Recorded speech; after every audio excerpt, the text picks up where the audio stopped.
My son was taken away by the mafia, but the ransom they demanded wasn't money. They wanted me to divorce my husband, Ethan Shaw. As I listened to my son's heart-wrenching cries over the phone, I didn't hesitate. I signed the divorce papers without a second thought. On the day of the exchange, I rushed to pick up my son, my heart aching for him. But instead of running to me, he threw himself into another woman's arms. With a sweet smile, he said, "Finally, Auntie Grace, you can be my mommy now." Chapter 1. I thought I had misheard. Turning around, I saw my son darting into the arms of my husband's secretary, Grace Sullivan. His face lit up with pure joy. "Finally, Auntie Grace, you can be my mommy now." I froze, thinking the ordeal must have left my son confused or traumatized. Rushing forward, I grabbed his little shoulders. "Charlie, Mommy's here. Look at Mommy." I wanted to check him for injuries, but instead, I noticed he was dressed in brand new clothes, this season's Armani collection, no less. My son glared at me coldly and shoved my hands away. "Go away, you bad woman. You divorced Daddy, so you're not my mommy anymore." The words hit me like a blow, leaving me utterly speechless. Grace knelt down beside him, lightly tapping his cheek. "Charlie, you shouldn't say such mean things about your mommy, no matter how upset you are. Otherwise, she might stop wanting you." Her tone was gentle, but it only made Charlie more agitated. He clenched his little fists and began hitting me as hard as he could. "I don't care. I want Auntie Grace to be my mommy. Get rid of this ugly woman." I instinctively raised my hands to block him, but he pushed me with surprising force, and I stumbled backward, landing on the cold ground. "Someone, throw this ugly woman out." I was too shocked to react. His commanding tone, where had he learned that? Was unnervingly similar to Ethan's. Behind me, the bodyguards stood frozen, uncertain of what to do, until Ethan finally stepped forward. He lifted Charlie into his arms. "Charlie's had a long day. Let's take him home to rest." Not a word of explanation, not even a glance in my direction. He simply turned and walked away, carrying our son. I watched in stunned silence as Grace climbed into the car beside them, settling next to father and son like she belonged there. The three of them laughed and chatted, their smiles radiating warmth, an image of a perfect little family. Ignoring the pain radiating through my body, I stood there numb, as the truth finally hit me. This so-called abduction was nothing more than a carefully orchestrated scheme. Chapter 2. The day Charlie was taken, I was about to leave to pick him up from school. Then Grace called me. "Mr. Shaw said there's a last-minute parent-child activity at the kindergarten, so I went ahead and handled it." She paused, her tone syrupy and considerate. "Knowing you're probably busy, I didn't want to bother you." "Busy? What could I possibly be busy with? I was a housewife. My entire life revolved around my husband and child. Ever since Grace became Ethan's secretary, I'd felt like an outsider in my own family. She took over picking Charlie up from school, cooking dinner for the two of them, and even reading bedtime stories. "Mommy, I like Auntie Grace's voice better. Can she read me a story?" Charlie had pleaded time and time again. In the face of his persistent requests, I eventually stepped aside. Grace wasn't just Ethan's secretary, she was his first love. When she returned to the country, Ethan wasted no time reaching out to her. He told me that having Grace as his secretary was safer, more reliable. So she replaced me, both as his secretary and, it seemed, in every other role that mattered. I buried myself in being a full-time housewife, pouring all my energy into caring for Ethan and Charlie. Until the day Charlie was taken. Grace was the one who called me. Her voice trembled with sobs. "They took him," she cried. "They took Charlie." A sharp, pulsating pain formed at my temples. "How much do they want?" "I'll pay any amount, as long as they return Charlie safely." "Ma'am, they don't want money." "What?" They want you to divorce Mr. Shaw." Chapter 3. After coming home, I busied myself in the kitchen, hoping to prepare a special meal for my son. But the voices drifting in from the living room shattered my focus. Finally, the evil mommy is gone. Daddy, did I do a good job that day? Ethan poked Charlie's cheek affectionately, his voice filled with indulgence. Charlie, you were amazing. That crying scene was so convincing it broke Daddy's heart. But Charlie. Grace interjected sweetly. You shouldn't talk about your mom like that. She's still here at home. Why not? She's just a nanny who keeps bossing me and Daddy around. She's so annoying. Grace laughed, her voice light and teasing. Then how about I become your nanny? No way! Auntie Grace isn't a nanny. You're beautiful and gentle, the perfect mom. Listening to their laughter, warm and cheerful, I felt my heart plummet into a frozen abyss. It dawned on me, my husband and son had long since stopped loving me. Their affection now belonged to someone else, their young, beautiful secretary. Dinner's ready, I said, my voice steady as I removed my apron and carried the dishes to the table. Let me help you, ma'am. Grace offered eagerly, stepping into the kitchen. She picked up a pot of soup and began to carry it out. Suddenly, her foot slipped, and she fell backward. Ah! Her scream echoed as the porcelain pot crashed to the floor, soup splattering everywhere. I instinctively shielded her, stepping forward just as the boiling soup splashed onto me. The shards of the broken pot sliced into my leg. Grace!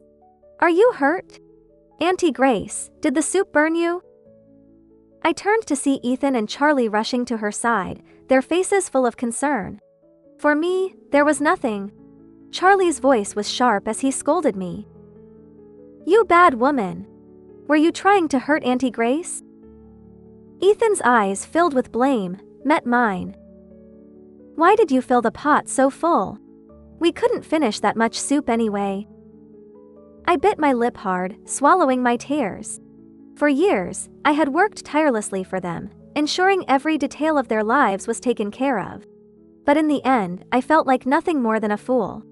They didn't appreciate me. Worse, they saw me as a burden. Was I just an obstacle in their lives? Ignoring the pain from my injured leg, they helped Grace to the living room. Ethan and Charlie flanked her, one on each side, showering her with care. Grace, your leg is burned. Let me get some ointment. Auntie Grace, why don't you stay the night and rest? The words hung in the air, and for a brief moment, everything fell silent. It felt as if even the room held its breath. Then Charlie quickly corrected himself, sticking out his tongue. Sorry, Auntie Grace. I was too excited and misspoke. From the corner of my eye, I saw Grace glance at me. Her lips curled into a smile of triumph. It was as if she were saying, "You've already lost." I didn't react. Instead, I bent down to clean up the mess on the floor. But inside, I had already made my decision. This house? I didn't want it anymore. Chapter 4. I set a reminder on my phone. In 5 days, I would find a job and a place to live. Then, I would leave. I didn't tell Ethan or Charlie. After all, it didn't seem like they needed to know. Within 3 days, I found a small apartment in a remote suburb. The air there was fresh, the surroundings peaceful. It was the perfect place to start over. On the 4th morning, I stared at a number in my phone's contacts, one I hadn't dialed in years. The sequence of digits felt both familiar and foreign. My fingers hovered over the screen as hesitation gnawed at me. Before marrying Ethan, I had been the marketing director of a cosmetics company. After marriage, I planned to balance both family and career, but Ethan insisted he could only trust me as his secretary.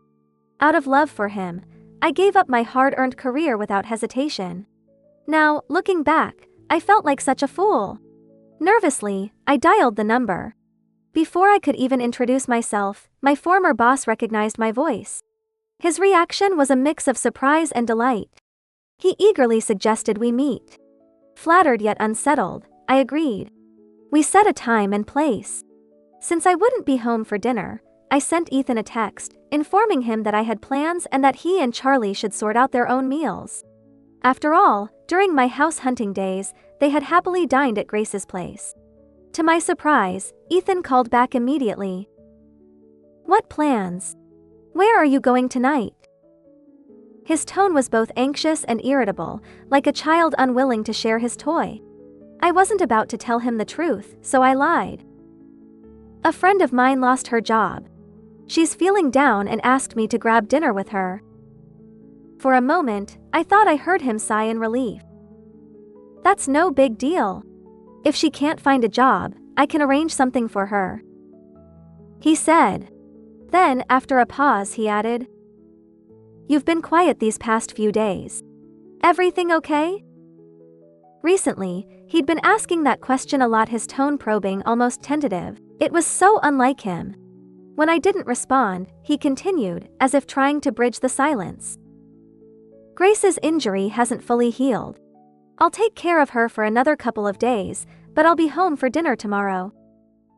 I let out a quiet, bitter laugh. Would he still be so accommodating when he came home tomorrow night to find me completely gone? Would he feel relieved or regretful? I figured it would be the former. Chapter 5. I arrived on time at a Cantonese restaurant. In one corner of the restaurant, a tall man stood by the floor-to-ceiling window, gazing at the bustling street outside. For a moment, I was captivated, realizing that I hadn't looked at another man so attentively in years. After all, my world had revolved solely around my husband and son for a long time. The man turned and saw me, his face lighting up with a warm and familiar smile. Long ago, he had looked at me the same way, back when he helped me climb the ladder to become the marketing director. "Nina, we all missed you so much back then. To this day, we've been waiting for your return." After 5 years apart, seeing my former boss felt surreal, as if no time had passed. From what my old colleagues had told me, under his leadership, the company had grown exponentially and was preparing for an IPO by the end of the year. He had divorced last year and now lived alone with his child. Despite his single status, many young women had pursued him, but he had rejected them all. When he learned about my intention to return to the workforce, he seemed genuinely excited but also slightly concerned. "Nina, I'd be thrilled to have you back, but I must warn you, the market has changed dramatically, and you've been away for 5 years. You might need to start from scratch." Starting over didn't intimidate me. I was only 30, there was still so much I could achieve. I nodded decisively. "That's fine with me." After setting my start date, we parted ways at the street corner and headed home. The house was still dark when I got back. Neither Ethan nor Charlie had returned yet. I packed my luggage, feeling an unfamiliar but exhilarating sense of anticipation for what lay ahead. Near 10 o'clock, I hesitated but eventually decided to call Ethan. I asked if I should leave the lights on for them. As soon as the call connected, I heard Grace and Charlie laughing in the background. It felt deliberate, like they wanted me to hear. Ethan's tone sounded awkward. "Nina, Grace still needs to have her wound redressed. We'll stay out tonight. Don't wait up. Go to bed," he added. Right then, Grace's playful voice came through clearly. "Honey, should we use mango and shine muscat grapes for the cake?" That term of endearment, "honey," was unmistakably aimed at Ethan. Even though Ethan and I weren't officially divorced yet, she couldn't wait to stake her claim. How nauseating.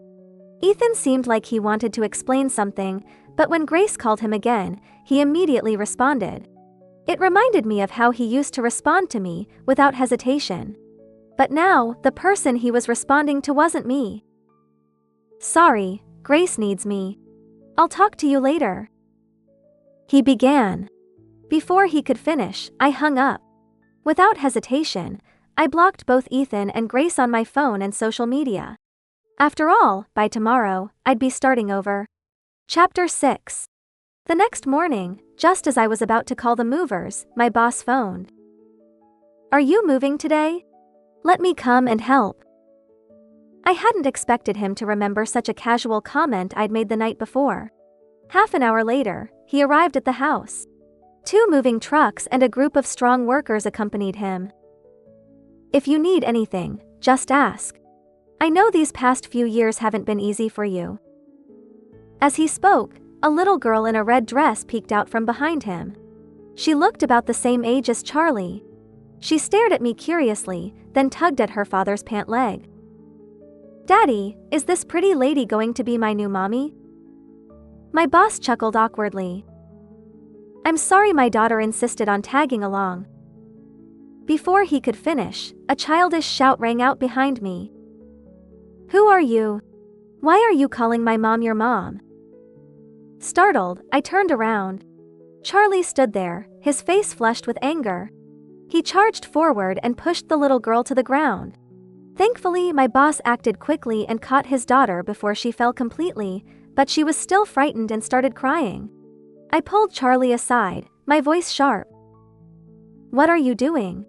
Why would you bully her?" Charlie shook off my hand, his little face brimming with defiance.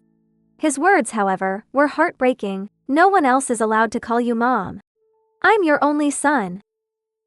His fierce demeanor was a carbon copy of his father's. Right on cue, Ethan stormed into the yard. He approached angrily, flanked by several bodyguards. Within moments, the small yard was crowded, the air charged with tension. Two opposing factions had formed. A confrontation was inevitable. Chapter 7. Ethan yanked my hand, pulling me into his embrace.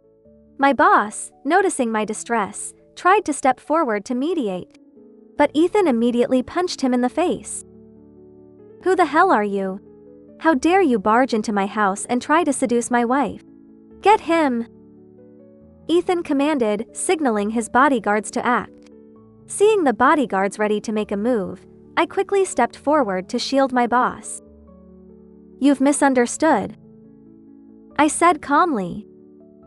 "This is my former boss. He's here to help me pack and move my things." Ethan's face, surprisingly, reflected a rare sense of being rattled. "Pack? We have plenty of servants and bodyguards. Why didn't you ask them for help? And why did you block me and Grace? What are you up to?" "I'm not up to anything," I said, trying to stay composed. "I'm just tired." "Tired?" Ethan scoffed. "Tired of what? You don't work, you don't take care of the child, you do whatever you want every day. What gives you the right to say you're tired? Or is this about the divorce? I told you, I've been busy. I'll deal with it in a few days." "Ethan," I interrupted him, trying to make myself clear. "I don't need to remarry." The room fell deathly quiet. So quiet that I could almost hear the seconds ticking by. I didn't look at Ethan or Charlie anymore. I turned and walked back to my room, directing the movers to continue with the packing. This time, Ethan seemed genuinely anxious. It was as if he had just lost something precious, now desperately trying to fix it. But he had never cared for it before. He grabbed my hand, his voice suddenly more fragile. "Nina, where are you going?" "I'm moving." "Moving? Why? Isn't this your home?" Charlie, tears streaming down his face, ran up to me, clutching at my leg. "Mommy, I was bad before. I made you angry, I'm sorry. Please don't go." I gently stroked Charlie's head, not answering, but simply said, "Auntie Grace will take good care of you." Then, I turned to Ethan. "I wish you and Grace happiness." With that, I left the house I had called home for 10 years, carrying only my luggage. After moving into my new place, my boss gave me a few days to settle in. Every evening after work, he would show up with various things. Sometimes dinner, sometimes health supplements, sometimes skincare products. His daughter always accompanied him. He would smile awkwardly and explain, "Sorry, my daughter insists on coming to see you." The little girl wasn't shy at all, and she would straightforwardly ask me, "Auntie Nina, will you marry my daddy?" I smiled and didn't answer directly. At this point, all I could focus on was doing my job well and adjusting to the pace of my new life. On the day I officially started working, I was surprised to see some former colleagues. They greeted me warmly, laughing as they gave me hugs. When I had worked with them, they were just regular staff members under me. Now, each of them was in charge of their own department, successful and powerful. Starting over always comes with its challenges. But thankfully, I had the freedom and energy to keep going. And I was hopeful about the future. Meanwhile, on the other side, Ethan and Charlie were living in a home that felt entirely different from before. Chapter 8. After I moved out, Grace wasted no time moving in. She had known Ethan for many years and understood his temperament. Even if she acted without consulting him first, as long as it didn't cause huge losses, he wouldn't get really angry. Besides, the snatching incident was something she and Ethan had planned together. Grace was the sister of someone from the underworld, and to force me to divorce, she had come up with this plan. She used her charms, softening Ethan up and making him agree. Grace moved out of her rented apartment and packed all her belongings into the room I had lived in. She smiled at the sight of the room, now fully hers, feeling quite pleased with herself. At that moment, Ethan and Charlie came back. Seeing the house cluttered with things, Ethan frowned. He hated it when things in the house were in disarray. Grace's shoes and clothes were scattered everywhere, displacing his things. Grace, unaware of his displeasure, tearfully threw herself into his arms. "Ethan, we can finally be together. What are you doing?" After a long silence, Ethan only said these words. "We agreed that when Nina leaves, I would move in. This is what we talked about, right? I was drunk that day. I don't remember what you said." Seeing that Ethan was as cold as ice, Grace gave up on him and turned to Charlie. "Little Charlie, how about Aunt Grace reading you bedtime stories from now on?" Charlie, hearing this, had been eager to see what it would be like but noticed his dad's solemn expression. His enthusiasm faded. Grace, lost in the joy of her new life, didn't notice the disheartened expressions on both of their faces and went to arrange her bedroom. She thought she was about to become a wealthy wife. But what she didn't realize was that being a wealthy wife was no easy task. From this moment on, Grace would not only have to play the role of secretary but also take care of everything at home. Ethan was busy with his work, handling a multitude of matters, and his secretary role was already overwhelming. On top of that, he still had to find time to pick up Charlie, communicate with his teachers at the kindergarten, and manage both of their daily needs. Within a week, Grace was exhausted, barely able to breathe. She no longer wanted to cook and started ordering takeout. The father and son, who had long been accustomed to the meals Nina prepared, began to feel unwell after several days of greasy, unhealthy takeout. One night, Charlie came down with food poisoning, vomiting, and having diarrhea. Ethan was at an important meeting out of town. Grace had a classmate reunion and wasn't home. Charlie, weak and frail, called his dad. "Dad, my stomach hurts so much. I keep having diarrhea. It hurts so bad," sobbing. Ethan, hearing this, panicked. He quickly called Grace. He dialed her 4 or 5 times before she finally picked up, sounding impatient. "Charlie isn't feeling well. He's been having diarrhea. What did you feed him tonight?" Grace, caught off guard by Ethan's questions, panicked. "I just ordered some grilled cold noodles. He said he wanted to eat them." "He wanted to eat, so you gave it to him? Didn't I tell you to cook at home and stop ordering takeout?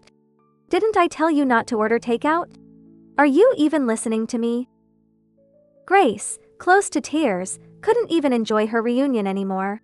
She quickly hung up and tried to catch a cab, but it was rush hour and none of the drivers accepted her fare. Ethan's calls kept coming in. "Why aren't you back yet? I told you to get a driver's license, but you never listened. Now look at this. Ethan, if something happens to Charlie, I will never forgive you." Hearing Ethan's angry yell, Grace also lost her composure. She shouted back. "Ethan, we're not even married yet, and you're already barking orders at me. I came here to enjoy life, not to be your maid. Your son is your responsibility, handle it yourself." With that, Grace hung up in anger. Ethan, feeling the pressure, continued calling her, but Grace had turned her phone off. Sweating and panicking, Ethan searched for Nina's number. He dialed it using a new number. As he waited, many thoughts ran through his mind. He regretted it, regretted divorcing Nina. He regretted treating Nina so poorly. They had once had such good times. When he was poor, and they could barely afford 3 meals a day, Nina still found ways to add something extra to his plate. Sometimes it was a chicken leg, sometimes it was a grilled sausage. She had always outshone him, always been smarter than him. But she always lowered herself to please him, to make him happy. She fought for every opportunity for him, just so he could stand tall in this ruthless world. He realized that everything he had now, everything he had achieved, was thanks to Nina. Such a wonderful woman, and he had thrown her away. How despicable he had been. As he thought about all this, the phone finally picked up. A warm, gentle voice answered on the other end. And in that moment, Ethan realized that her voice had never sounded so captivating. Chapter 9. When I received the call from the unfamiliar number, I was at a bar. Through my hard work, I had become the top salesperson in my department within a month, setting a new team record. My boss was thrilled and took everyone out to celebrate. Since returning to work, I felt younger and more open-minded, encountering many new experiences. I even started joking with others.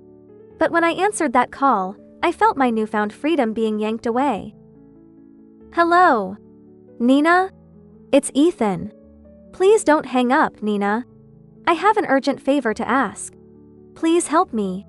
Charlie might have acute gastroenteritis. He's alone at home, vomiting and having diarrhea. I'm at an out-of-town meeting, I can't get back. Can you take him to the hospital? Ethan's voice was frantic, lacking his usual sharpness, filled with pleading. Hearing this, I felt a mix of anxiety and unease. What mother wouldn't worry about her child? But I still said, "Isn't Grace his mother now? She can take him to the hospital." "Nina, she's not Charlie's mother. She never will be. You're the only one I want to marry." In the end, I explained the situation to my boss and left early. My boss, concerned for my safety, insisted on driving me. When we arrived at Ethan's house, the familiar surroundings stirred something in me. My boss noticed and patted my shoulder, urging me to hurry. I rushed to ring the doorbell. When the door opened, Charlie saw me and burst into tears. Mommy, I feel so sick, Mommy. I thought you didn't want me anymore. Mommy, I missed you so much." At the hospital, the doctor confirmed it was acute gastroenteritis. As Charlie received 4 fluids, he fell asleep from exhaustion. I stayed by his side. I told my boss he could leave, but he insisted on staying. "I can't leave you alone." Something long dormant in my heart stirred. But it quickly faded away. My boss's feelings were clear to me. But I wasn't ready for a new relationship. As I was about to fall asleep, I felt a warm blanket over me. I opened my eyes slightly and saw my boss covering me with his coat. "Sleep. I'll keep watch." Seeing his tired yet determined face, I felt a strange emotion. But it was quickly extinguished by the sound of approaching footsteps. Nina. Ethan, always so commanding, rushed over, crossing the room in a few strides. Seeing my boss, his face darkened. "Why are you here again? What right do you have to be near my wife and son?" Chapter 10. Seeing Ethan about to lose his temper, I intervened. My boss drove me to pick up Charlie and brought us to the hospital. Instead of thanking him, you're yelling at him? Hearing my explanation, Ethan's expression softened. "Sorry, and thank you. You're welcome." My boss replied calmly. He then excused himself to buy some things, leaving us alone. To avoid disturbing Charlie, I led Ethan out of the room. Ethan kept staring at me, his face showing a mix of emotions. He seemed to have a lot to say. But I didn't want to hear it. "Nina, I was wrong. I apologize. I shouldn't have conspired with Charlie and Grace to deceive you. I was momentarily blinded. Grace and I were together once, but I have no feelings for her now.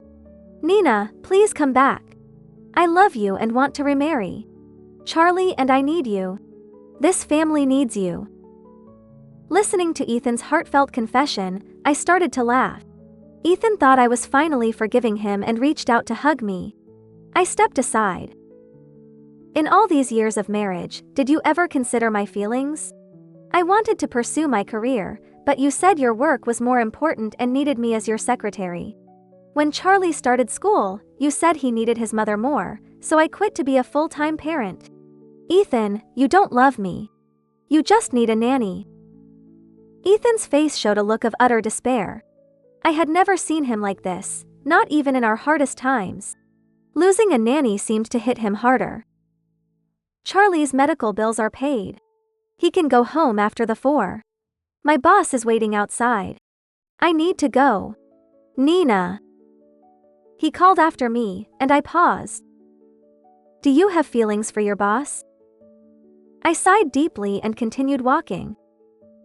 It's none of your business. Chapter 11. Another month passed, and I was promoted to team leader. Relying on myself felt amazing. With no safety net, I had to push harder and strive more. My boss called me to his office and handed me a box. I noticed the curtains were drawn. Seeing the elegant velvet box, I felt nervous and tried to return it. If there's nothing else, I'll get back to work. My boss smiled. His smile was warm and devoid of any personal feelings. I relaxed a bit. Open it, he said. Carefully, I opened the box and found a medal. It was a reward for my promotion to team leader. I thanked him and returned to work. But then I received a call from Charlie. Now, I visited Charlie every week. Sometimes we had dinner together, sometimes we went to the park. Since his bout with gastroenteritis, Grace and Ethan had fallen out. Ethan was angry that she hadn't fulfilled her role as a mother. Grace didn't want to be a nanny for someone else's child. So, she quickly moved out. She revealed her true colors to Charlie. If it weren't for your dad, I wouldn't bother with you. Grace's kindness had been an act. Her gentleness, patience, and warmth were all a facade. True love doesn't require manipulation. I had given Ethan my all, never resorting to tricks. When a relationship needs manipulation to survive, it won't last long. Even if it does, it won't be genuine. On the phone, I patiently asked Charlie what was wrong. He said he saw a child eating ice cream at the supermarket and asked if I could take him to get some this weekend. Perhaps because he had experienced loss, Charlie now cherished me more. He was even cautious. It broke my heart, but one day he would understand. I smiled and told him. Sure, we'll go this weekend.